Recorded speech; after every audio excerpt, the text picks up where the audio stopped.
ಚಿಕ್ಕೋಡಿ ನಗರದ RD. High school ಮೈದಾನದಲ್ಲಿ ಆಯೋಜಿಸಿದ್ದ ಕರ್ನಾಟಕ ರಾಜ್ಯ ಗೊಲ್ಲ ಹಣಬರ ಸಂಘದ ಶತಮಾನೋತ್ಸವ ಹಾಗೂ ಶ್ರೀ ಯಾದವಾನಂದ ಮಹಾಸ್ವಾಮಿಗಳ 16ನೇ ಪಟ್ಟಾಭಿಷೇಕ ಕಾರ್ಯಕ್ರಮವನ್ನು ಕರ್ನಾಟಕ ರಾಜ್ಯ ಮಾನ್ಯ ಮುಖ್ಯಮಂತ್ರಿಗಳಾದ ಶ್ರೀ ಸಿದ್ದರಾಮಯ್ಯನವರು ಹಾಗೂ ಸಚಿವ ಸಂಪುಟದವರು ಹಾಗೂ ಕಾರ್ಯಕ್ರಮದ ಅಧ್ಯಕ್ಷತೆ ವಹಿಸಿದ್ದ ಕರ್ನಾಟಕ ರಾಜ್ಯ ಯಾದವ್ ಸಂಘದ ರಾಜ್ಯಾಧ್ಯಕ್ಷರು ಹಾಗೂ ವಿಧಾನ ಪರಿಷತ್ ಶಾಸಕರಾದ ಶ್ರೀ ಡಿ.ಟಿ. ಶ್ರೀನಿವಾಸ್ ಹಾಗೂ ಅಖಿಲ ಭಾರತ ಯಾದವ್ ಮಹಾಸಭಾ ಮಹಿಳಾ ಅಧ್ಯಕ್ಷರು ಹಾಗೂ ಮಾಜಿ ಶಾಸಕರಾದ ಶ್ರೀಮತಿ ಕೆ. ಪೂರ್ಣಿಮಾ ಶ್ರೀನಿವಾಸ್ ಅವರು ಕಾರ್ಯಕ್ರಮವನ್ನು ಉದ್ಘಾಟಿಸುವ ಮೂಲಕ ಯಶಸ್ವಿಯಾಗಿ ನೆರವೇರಿಸಿದರು.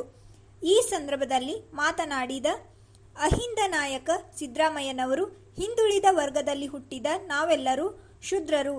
ಖಂಡಿತವಾಗಿಯೂ ಈ ಸಮುದಾಯಗಳಿಗೆ ನ್ಯಾಯ ಒದಗಿಸುವ ಕೆಲಸ ಪ್ರಾಮಾಣಿಕವಾಗಿ ಮಾಡುತ್ತೇನೆ.